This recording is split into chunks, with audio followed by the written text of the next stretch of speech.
வணக்கம் ஸ்ரீ குபேரன் டிவி நேயர்கள் லட்சுமணன் வணக்கங்கள். இப்போ வர ராசிபலன் 23 29 வரை எப்படி இருக்க போதான்னு பார்க்க போகிறோம். ஸோ எப்போதுமே சொல்கிறதாங்க லக்னத்துக்கு பாருங்கள். ராசிக்கு பார்க்குறோட லக்னத்துக்கு பார்க்குற ரொம்ப பர்ஃபெக்டாக இருக்கும். உதாரணமாக ஒரு மகர லக்னம் விருச்சிக ராசினா நீங்கள் விருச்சிக ராசிக்கான பலன்களை பார்க்குற மகர ராசிக்கான பலன்களை பார்க்க ரொம்ப பர்ஃபெக்டாக இருக்கும். முதல்ல வரது புது பலங்கள், அதுக்கப்புறம் தசாபுக்தி பலங்கள். ஸோ உங்களுக்கு என்ன தசாபுக்தி அந்தரங்கள் வருதோ அதை மிங்கிள் பண்ணி பாருங்கள், ரொம்ப பர்ஃபெக்டாக இருக்கும். அதுக்கப்புறம் பரிகாரங்கள், உங்களுக்கு என்ன தசாபுக்தி அந்தரங்கள் இருக்கோ ஸோ அதுக்கான பரிகாரங்களை சொல்லியிருக்கோம் கோச்சார ரீதியாக. அதை வந்து நீங்கள் பண்ணி பாருங்கள், ரொம்ப சூப்பராக இருக்கும். வீடியோ நல்ல டிப் ஆஃப் த வீக்கில் வீண் விரயம் எதுக்கு, ஸோ வீட்டில் பணம் சேர என்ன செய்ய வேண்டும், ஸோ அதை பற்றி சொல்லியிருக்கோம், மறக்காமல் பாருங்கள். கும்பராசி. ஸோ கும்பராசிக்கு வந்து பார்த்திங்கன்னா உங்களுக்கு ராசி அதிபதி சனி வந்து பார்த்திங்கன்னா உங்களுக்கு வந்து 2ல் இருக்கும்போது நல்ல வளர்ச்சி நல்ல ஏற்றங்கள் வர்றதுக்கான வாய்ப்புலாம் இருக்குது. கொஞ்சம் குடும்பத்துக்காக கொஞ்சம் செலவு பண்ணுற மாதிரி ஃபீலிங் கண்டிப்பாக ஏற்படுத்தும். ஸோ 2ஆம் அதிபதியான குரு வந்து 5ல் இருக்கும்போது ஆன்மீக சுற்றுலா போகலாங்கிற எண்ணங்கள்லாம் ஏற்படுத்தும். ஆன்மீக சுற்றுலா நல்ல ஒரு சந்தோஷமாக குதூகலமாக இருக்கும். குழந்தைகளுடைய விஷயங்களை சுப நிகழ்ச்சி நடத்துறதுக்கான வாய்ப்புலாம் ரொம்ப நல்லா இருக்குது. ஸோ அது ரொம்ப சிறப்பான விஷயங்கள் தான். அதுக்கப்புறம் பார்க்கும்போது அந்த 3 மற்றும் 10ஆம் அதிபதியான செவ்வாய் 7ல் இருக்கும்பொழுது நல்ல சிறப்பான உங்களுக்கு முயற்சிகள் பெரிய வெற்றிகள் பெரிய லாபங்கள் வர்றதுக்கான ரொம்ப சூப்பராக இருக்குங்க. ஸோ எல்லாமே ரொம்ப நல்ல விஷயங்கள் தான். இதுவரை வந்து இருந்த ஒரு சில டென்ஷன் ஸ்ட்ரெஸ்ஸஸ்லாம் வந்து மாறி ஓரளவுக்கு கிளியராக இருக்கிறதுக்கான வாய்ப்பு ரொம்ப நல்லாயிருக்கு. ஸோ எல்லாமே ரொம்ப சூப்பர். 16ஆம் தேதிக்கு மேலே வந்து பார்த்திங்கன்னா உங்களுக்கு வந்து நல்ல ஒரு வளர்ச்சி நல்ல ஏற்றங்கள் வர்றதுக்கான வாய்ப்பு ரொம்ப சிறப்பாக இருக்குது. அதுக்கப்புறம் பார்க்கும்போது உங்களுக்கு 4 மற்றும் 9ஆம் அதிபதி. ஸோ 4 மற்றும் 9ஆம் அதிபதியான சுக்கிரன் வந்து உங்களுக்கு 3ல் இருக்கும்போது தாயாரோட உடல்நலம் சம்மந்தமான விஷயங்கள் ரொம்ப கவனமாக இருக்கணும். வண்டி வாங்கின விற்பனை, இல்லைன்னா ஒரு பழைய வண்டி கொடுத்துட்டு புது வண்டி வாங்குறது, இந்த மாதிரி விஷயங்கள் நடக்கும். ஸோ வீடு பராமரிப்பு வேலைகள் சில பேருக்கு ஏற்படலாம். ஸோ இதெல்லாம் கொஞ்சம் பார்த்துக்குங்க. அதுக்கப்புறம் பார்க்கும்போது உங்களது 5ஆம் அதிபதி. ஸோ 5 மற்றும் 8ஆம் அதிபதியான புதன் வந்து ஆட்சி படுறதும் குழந்தைகளோட வளர்ச்சி ரொம்ப சிறப்பாக இருக்கும். குழந்தைகளுக்கான ஒரு விஷயங்கள்லாம் வந்து நல்லா பிளான்டாக நடத்துவீங்க. ஸோ அதெல்லாமே ரொம்ப சிறப்பாக இருக்கும். 6ஆம் அதிபதியான சந்திரன் வந்து சிறப்பான பலன்கள், வேலை நல்ல ஏற்றங்கள் நல்ல லாபங்கள் வர்றதுக்கான ரொம்ப சிறப்பாக இருக்குது. ஸோ இதெல்லாமே ஒரு நல்ல விஷயங்கள் தான். 7ஆம் அதிபதி. ஸோ 7ஆம் அதிபதியான சூரியன். 7ஆம் அதிபதி சூரியன் வந்து பார்த்திங்கன்னா இப்போ வந்து உங்களுக்கு 4ல் இருக்கிறாங்க. ஸோ நல்ல வளர்ச்சி நல்ல ஏற்றங்கள் வருவதற்கான வாய்ப்பு ரொம்ப நல்லாயிருக்கு. 8ஆம் அதிபதியான புதன் வந்து பார்த்திங்கன்னா உங்களுக்கு வந்து 5ஆம் அதிபதியாக வரும். குழந்தைகளை வந்து சின்ன சின்ன ஸ்ட்ரெஸ்ஸஸ் வந்து கிளியர் ஆகும். ஸோ அது மட்டும் கொஞ்சம் ஒரு மாதிரி இருக்கும், பட் எல்லாமே சரியாயிடுங்க. அதுக்கப்புறம் உங்களுக்கு வந்து 9ஆம் அதிபதியான சுக்கிரன். 9ஆம் அதிபதி சுக்கிரன் வந்து 3ல் வந்து பிரயாணங்களில் நல்ல லாபங்கள் நல்ல வெற்றி கிடைக்கிறதுக்கான வாய்ப்புலாம் ரொம்ப நல்லா இருக்குது. 10ஆம் அதிபதியான செவ்வாய் 7ல் இருக்கும்போது நல்ல வளர்ச்சி, வியாபாரத்தில் வந்து ஒரு பெரிய வளர்ச்சி பெரிய வெற்றி கிடைக்கிறதுக்கான வாய்ப்புலாம் ரொம்ப நல்லாயிருக்கு. 11ஆம் அதிபதியான குரு வந்து 5ல் இருக்கும்போது ஆன்மீக சுற்றுலா போகிறதுக்கான வாய்ப்புகள். சில பேருக்கு வந்து நாக தரிசனம், ஸோ நாகம் சம்பந்தமான விஷயங்கள் வந்து தரிசனம் பண்ணுறமான விஷயங்கள் இருக்கும். தாத்தா கும்பிட்ட கோயில், இந்த மாதிரி கோயில்களுக்கு வந்து தரிசனம் பண்ணுறமான விஷயங்களும் ரொம்ப சிறப்பாக இருக்குங்க. மற்றபடி வந்து உங்களுக்கு 12ஆம் அதிபதியான சனி வந்து உங்களுக்கு வந்து 2ல் இருக்கும்போது கொஞ்சம் வந்து குடும்பத்துக்காக செலவு பண்ணுற மாதிரி விஷயங்களை கண்டிப்பாக ஏற்படுத்தும். இதுவரை பார்த்தது பொது பலன்கள். இப்போ பார்க்கும்போது தசாபதி பலன். கும்ப லக்னமாக இருந்து சூரியன் தசாபதி. சூரியன் வந்து பார்த்திங்கன்னா உங்களுக்கு 4ல் இருக்காருங்க. ஸோ 4ல் இருக்கும்போது நல்ல வளர்ச்சி நல்ல ஏற்றங்கள்லாம் இருக்கிறதுக்கான இப்போ ரொம்ப நல்லாயிருக்கு. ஸோ ஒரு கேந்திராதிபதி கேந்திரத்தில் இருக்கும்போது ஒரு பெரிய அதிர்ஷ்டங்களையும் லாபங்களையும் கண்டிப்பாக கொடுத்துருவார். அது வந்து நல்ல லாபங்களாகவும் இருக்கும். சுப நிகழ்ச்சி சம்பந்தமான விஷயங்கள் நடக்கிறதுக்கான வாய்ப்பு ரொம்ப நல்லாயிருக்கு. கும்ப லக்னமாக இருந்து சந்திரன் தசாபதி. சந்திரன் வந்து சிறப்பான பலன்கள், வேலையின் விஷயங்களில் வந்து நல்ல ஒரு வளர்ச்சி நல்ல ஏற்றங்கள். இதுவரை நோய்வாய்ப்பட்டிருந்தவர்களும் வந்து நோயிலிருந்து விடுபட்டு வருவதற்கான காலகட்டங்கள்லாம் ரொம்ப நல்லா வருதுங்க. ஸோ அதெல்லாமே ரொம்ப சிறப்பு தான். கும்ப லக்னமாக இருந்து செவ்வாய் தசாபதி. செவ்வாய் வந்து பார்த்திங்கன்னா உங்களுக்கு வந்து 3 மற்றும் 10ஆம் அதிபதியாக வர்றார். அவர் 7ல் இருக்கும்போது வியாபாரத்தில் வந்து புதிய நுணுக்கம் புதிய முயற்சியில் பெரிய வெற்றி கிடைக்கிறதுக்கான வாய்ப்புலாம் நிறைய இருக்குது. எல்லாமே ரொம்ப சிறப்பு தாங்க. ஸோ கும்ப லக்னமாக வந்து ராகு தேசா. ஸோ ராகு தேசா புத்திக்காரர்களுக்கு வந்து என்ன மாதிரி விஷயங்கள் நடக்கும்போது ராகு ராசியிலே இருந்து குருடைய சார்பு ஆன்மீக சுற்றுலா போகணும் அப்படிங்கிற எண்ணங்களை ஏற்படுத்தும். சர்ப வழிபாடு சிறப்பான பலன்களை கண்டிப்பாக கொடுங்க. ஸோ இப்போ ஏதாச்சும் வந்து பக்கத்தில் இருந்தால் சர்ப கோயில்கள் இருந்தால் வழிபாடு பண்ணுறதுனால நல்ல ஒரு ஏற்றங்கள். அது மட்டும் இல்லாமல் ஏதாச்சும் நோய் வாய்ப்பட்டிருக்கிறது, ஒரு கடன் பட்டிருந்தீங்கன்னா அதில் வந்து வெளியில் வர்றதுக்கான வாய்ப்புகளும் கண்டிப்பாக அந்த வாட்டி இருக்குங்க. ஸோ யாருக்கெல்லாம் வந்து கும்ப லக்னமாகுது ராகு தேசாபதி நடக்கிறவங்களும் சரி, குரு தேசாபதி நடக்கிறவங்களும் இது வந்து சூப்பராக ஒர்க் ஆகும், பண்ணி பாருங்கள். கும்ப லக்னமாக இருந்து குரு தசாபதினா குரு வந்து பார்த்திங்கன்னா உங்களுக்கு வந்து 2-11ஆம் அதிபதி 5ல் இருக்கும். நல்ல வருமானங்கள் நல்ல ஏற்றங்கள் குழந்தைகளுடைய சுப நிகழ்ச்சிக்கு சார்ந்த விஷயம் நடக்கிறதுக்கான ரொம்ப நல்லாயிருக்கு. கும்ப லக்னமாக இருந்து சனி தசாபதினா சனி வந்து பார்த்திங்கன்னா உங்களுக்கு வந்து 2ல் இருக்கும்போது குடும்பத்துக்காக நிறைய செலவு பண்ணுற மாதிரி விஷயங்களை கண்டிப்பாக ஏற்படுத்தும். ஒரு ஆக்கப்பூர்வமான செலவாக தான் இருக்குன்னு வச்சுக்கோமே. கும்ப லக்னமாக வந்து புதன் தசாபதி. புதன் வந்து பார்த்திங்கன்னா உங்களுக்கு வந்து 5ல் வந்து ஆட்சி பலம், குழந்தைகளோட விஷயங்கள் ரொம்ப சிறப்பாக இருக்கும். ஸோ குழந்தைகள் சில நேரங்களில் சின்ன சின்ன ஸ்ட்ரெஸ்ஸஸ்னால் நல்லா ஆக்கப்பூர்வம் ஆகிறதுக்கான ரொம்ப நல்லாயிருக்கு. கும்ப லக்னமாக இருந்து கேது தசாபதி வந்து கேது வந்து 7ல் இருக்கும்போது கொஞ்சம் கணவன் மனைவிகளோட சின்ன சின்ன வாக்குவாதங்கள் வரும். ஸோ எல்லாமே சரியாயிடும்.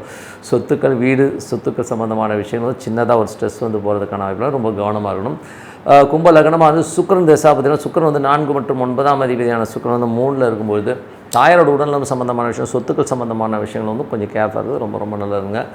ஸோ மற்றபடி என்னங்க எல்லாமே சிறப்பு தான். ஸோ இப்போ இதுவரை பார்த்தது தசாபதி பலன். இப்போ பார்க்க போது பரிகாரங்கள். ஸோ பரிகாரங்கள் வந்து பார்க்க போனோம்னா எல்லாருக்குமே ஒரு தசாபுக்தி நடக்கும் இல்லையா? ஸோ அந்த தசாபுக்தி என்ன நடக்குதோ ஸோ அந்த பரிகாரங்களை பண்ணுறது ரொம்ப ரொம்ப சிறப்புங்க. உதாரணமாக இப்போ வந்து பார்த்திங்கன்னா இப்போது சூரிய தசா புத்தி அந்தரங்க எல்லா ராசிக்காரருக்குமே ஓகேங்களா, யாருக்கு வந்து சூரியன் தசா புத்தி அந்தரங்க நடக்குதோ ஸோ அவங்க வந்து என்ன பண்ணலான்னா ஞாயிற்றுக்கிழமைகளில் வந்து மொச்சை பயிர் வந்து தானம் பண்ணுறது ரொம்ப ரொம்ப சிறப்புங்க. ஸோ இது வந்து கோச்சார அடிப்படையில் தான் சொல்லியிருக்கோம். அது ரொம்ப நல்லாயிருக்கும். ஸோ உங்களுக்கு ஒரு ஸ்ட்ரகிளாக இருக்க ஒரு மாதிரி இருக்குன்னா அப்போ அந்த மொச்சை பயிரை வந்து தானம் பண்ணும்போது ஒரு சிறப்பான பலன்களை கொடுக்கும். அதுக்கப்புறம் வந்து யாருக்கெல்லாம் சந்திரன் தசா புத்தி அந்தரங்க நடக்குதோ அவங்க வந்து அன்னதானம் பண்ணுறது ரொம்ப நல்லதுங்க. ஏன்னா வந்து சந்திரன் வந்து கொஞ்சம் ஓடிக்கிட்டே இருக்கிற ஒரு பிளானட் போது நம்ம பர்ஃபெக்டாக சொல்ல முடியாது. அதனால் அன்னதானங்கள் நீங்கள் பண்ணலாம். எந்த கிழமைகளில் பண்ணாலும் திங்கக்கிழமைகளில் வந்து நீங்கள் வந்து அன்னதானம் பண்ணுறது ரொம்ப சிறப்பு. இல்லைனா யாராவது கஷ்டப்படுறவங்களுக்கு வந்து ஒரு 5 கிலோ அரிசி நீங்கள் தானம் பண்ணுங்க, அது சிறப்பான பலன்களை கொடுக்குங்க. அதுக்கப்புறம் பார்க்கும்போது யாருக்கெல்லாம் வந்து செவ்வாய் தசா புத்தி அந்தரங்கள் நடக்குது அப்படின்னிங்கன்னா ஸோ யாருக்கெல்லாம் இப்போது செவ்வாய் தசாபதி அந்த நடக்குதோ அவங்க வந்து ஃபுட்டு, அதாவது ஏதாவது சாப்பாடு வாங்கி கொடுக்கலாம். இல்லைனா கஷ்டப்படுறவங்களுக்கு வந்து ஒரு 5 கிலோ அரிசி இந்த மாதிரி வாங்கி கொடுங்க. ஸோ இது வந்து எப்போ பண்ணும்போது செவ்வாய்க்கிழமைகளில் இந்த தானம் பண்ணும்போது ரொம்ப சிறப்பான பலன்களை கண்டிப்பாக கொடுக்குங்க. ஸோ இது வந்து கண்டிப்பாக பண்ணுங்கள். இது பண்ணும்போது ரொம்ப சிறப்பாக இருக்கும். அதுக்கப்புறம் வந்து புதன் தசாபுத்தி அந்தரங்கள். ஸோ யாருக்கெல்லாம் வந்து புதன் தசாபுத்தி அந்தரங்கள் நடக்குதோ ஸோ அவங்க வந்து எள்ளு தானம். ஸோ எள்ளு தானங்கிறது யாரும் பண்ண மாட்டாங்க. எள்ளுனாவே பயப்படுவாங்கன்னு வச்சுப்போமே. அப்போ என்ன பண்ணணும் போது நீங்கள் வந்து ஒன்று ஊனமுற்றவர் ரொம்ப வந்து ஹேண்டிகேப்ட் யாராச்சும் இருக்காங்க அப்படின்னா அவங்களுக்கு வந்து ஏதாச்சும் துணிமணிகள் எடுத்து கொடுங்க. இல்லைன்னா ரொம்ப வயதானவர்கள் இருப்பாங்க, ரொம்ப ஏஜ்டு, ரொம்ப கூன் போட்டிருப்பாங்க, ரொம்ப வயசானவங்களாம் இருப்பாங்க இல்லையா, கஷ்டப்படுறவங்க, அவங்களுக்கு ஒரு லுங்கி எடுத்து கொடுக்கலாம். இல்லை ஒரு நைட்டி, ஏதோ ஒரு விஷயம் வந்து நீங்கள் வந்து ஆடை வந்து எடுத்து கொடுக்குறது ரொம்ப ரொம்ப நல்லது. அது வந்து எப்போ எடுத்து கொடுக்கணும் போது புதன்கிழமைகளில் வந்து இந்த மாதிரி ஆடை தானம் பண்ணும்போது உங்களுக்கு இருக்கிற பிரச்சனைகள் வந்து ரொம்ப நல்ல ரிலீஃப் கிடைக்கும். ஸோ இது வந்து புதன்கிழமை பண்ணிட்டு வாங்க. அது ஒன்றும் பெரிய செலவாகுது. சின்ன ஒரு கர்ச்சீஃப் வாங்கி கொடுத்தா கூட அது ஆடை தானம் தான். ஓகேங்களா? ஸோ அது வந்து நீங்கள் பண்ணுங்கள். அதுக்கப்புறம் யாருக்கெல்லாம் வந்து பார்த்திங்கன்னா குரு தசா புத்தி அந்தரங்க நடக்குது. ஸோ வந்து யாருக்கு எல்லா ராசிகளும் சொல்லணும், குரு தசா புத்தி அந்தரங்க நடக்கிறவங்களுக்கெல்லாம் பார்த்திங்கன்னா அவங்க வந்து வியாழக்கிழமைகளில் வந்து மொச்சை பயிரை வந்து தானம் பண்ணுவாங்க. யாரும் கஷ்டப்படுறோம் ஒரு 1/2 கிலோவோ 1/4 கிலோ வந்து ஒரு பேக்கெட் வாங்கி கொடுக்குறது ரொம்ப ரொம்ப சிறப்பு. ஸோ அது ரொம்ப சிறப்பான பலன்களும். இல்லைனா வந்து யாருக்காச்சும் வந்து திருமணமாகாத பெண்களுக்கு வந்து உங்கள் அப்பா அம்மாவை விட்டு ஒரு துணி வந்து ஒரு ஃப்ரீயாக எடுத்து கொடுங்க. கஷ்டப்படுறவங்களுக்கு வந்து அந்த துணி வந்து எடுத்து கொடுக்க ரொம்ப நல்லது. அதுவும் வந்து வியாழக்கிழமைகள் எடுத்து கொடுக்கும் ரொம்ப சிறப்பான விஷயம். ஸோ திருமணமாகாத பெண்களுக்கு துணி எடுத்து கொடுக்க ரொம்ப சிறப்பான பலன்களை கொடுக்கும். யாருக்கெல்லாம் வந்து சனி தசா புத்தி அந்தரங்கள் நடக்குதோ ஸோ அவங்க வந்து என்ன பண்ணலாம் அப்படின்போது உணவு தானம். உணவுனும்போது சனிக்கிழமைகள் வந்து யாருக்காச்சும் சாப்பாடு வாங்கி கொடுக்குறது ரொம்ப சிறப்பான பலன்கள் கொடுக்கும். அப்படி இல்லைன்னா நீங்கள் என்ன பண்ணுங்கன்னா சாப்பாடு இல்லைன்னா நீங்கள் யாருக்காச்சும் ஒரு 5 கிலோ அரிசி, ரொம்ப கஷ்டப்படுறவங்களும் ஒரு 5 கிலோ அரிசி வாங்கணும். ஒரு ஃபேமிலியாக வந்து ரொம்ப நாள் சாப்பிடுவாங்க இல்லையா? ஸோ அந்த மாதிரி விஷயங்கள் வந்து ரொம்ப ரொம்ப சிறப்பு. அதுக்கப்புறம் யாருக்கெல்லாம் புதன் தசாபுத்தி அந்தரம் நடக்குதோ ஸோ புதன் தசாபுத்தி அந்தரம் நடக்கிறவங்க வந்து முதலே சொல்லிட்டோம். ஸோ சனின்னு போது ஊனமுற்றவர்களுக்கு கொடுக்குறது. அதுக்கப்புறம் பார்க்கும்போது யாருக்கெல்லாம் கேது தசாபுத்தி அந்தரம் நடக்குதோ ஸோ அவங்க வந்து என்ன பண்ணணும் அப்படின்னும்போது வந்து பச்சைப்பயிறு தானம் பண்ணுறது ரொம்ப நல்லதுங்க. ஸோ பச்சைப்பயிறு தானம் பண்ணலாம். அப்படி இல்லைன்னா சின்ன சின்ன குழந்தைகள் இருக்காங்க இல்லையா, ஃபீஸ் கட்ட முடியலன்றவங்களுக்கு வந்து ஒரு ஃபீஸ் கட்டுறது, இல்லை சின்ன குழந்தைகள் கஷ்டப்படுறவங்களுக்கு வந்து ஒரு துணிமணி எடுத்து கொடுக்குறது வந்து சிறப்பான பலன்களை கண்டிப்பாக கொடுக்குங்க.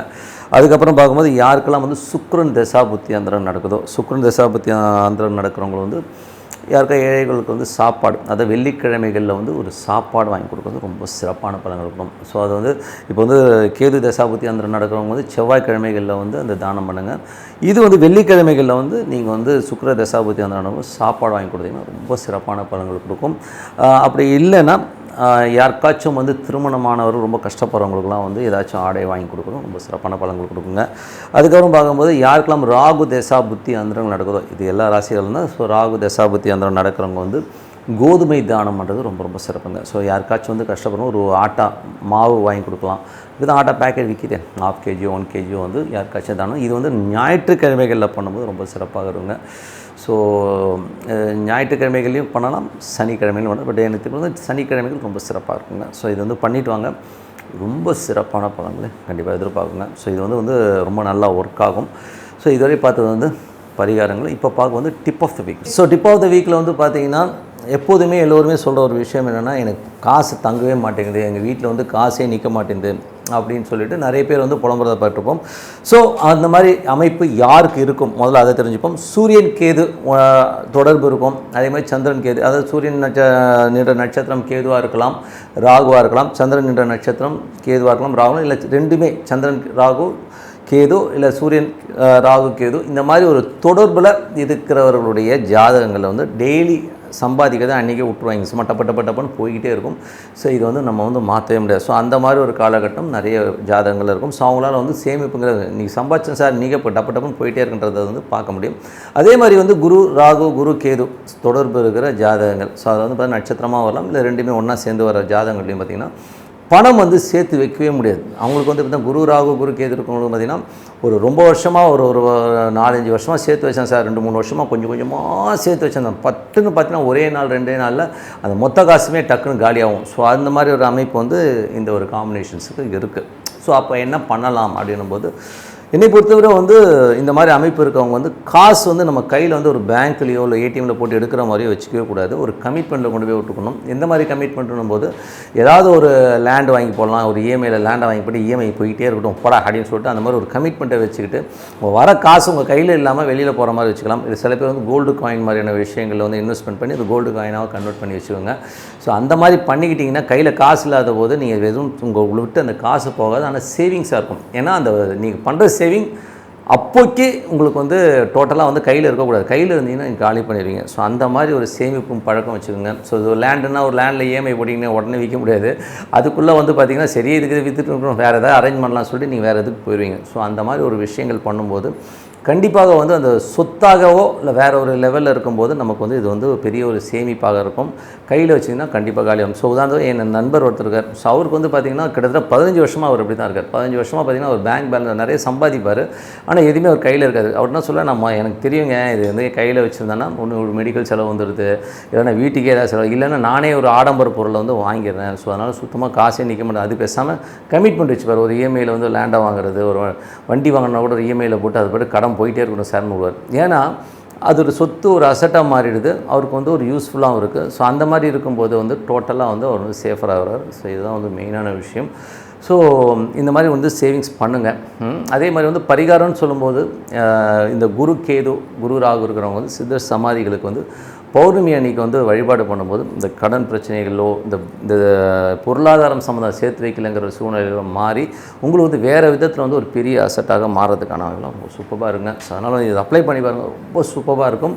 ஸோ இந்த ஜாதகங்களில் வந்து என்னால் சேமிக்க முடியலங்கிறது இது வந்து கண்டிப்பாக வந்து யூஸ்ஃபுல்லாக இருக்கும்னு சொல்லிட்டு உங்களோட விடைபெறுவது உங்கள் லக்ஷ்மி நாராயணன். எங்களுக்கு வந்து ஒரு வெப்சைட் இருக்குது, masterlakshmi.comனு போய் பாருங்கள். ஸோ உங்களுக்கு யூஸ்ஃபுல்லாக இருந்தால் எங்களை காண்டாக்ட் பண்ணுங்கள் சொல்லிட்டு உங்களோட விடைபெறுகிறேன். நன்றி, வணக்கம். ஸ்ரீ குபேரன் டிவியை பார்த்தமைக்கு நன்றிகள். மேலும் இது போன்ற தகவல்களை தெரிந்து கொள்ள ஸ்ரீ குபேரன் டிவியை சப்ஸ்கிரைப் செய்யுங்கள். மறக்காமல் பெல் ஐக்கானை கிளிக் செய்யுங்கள்.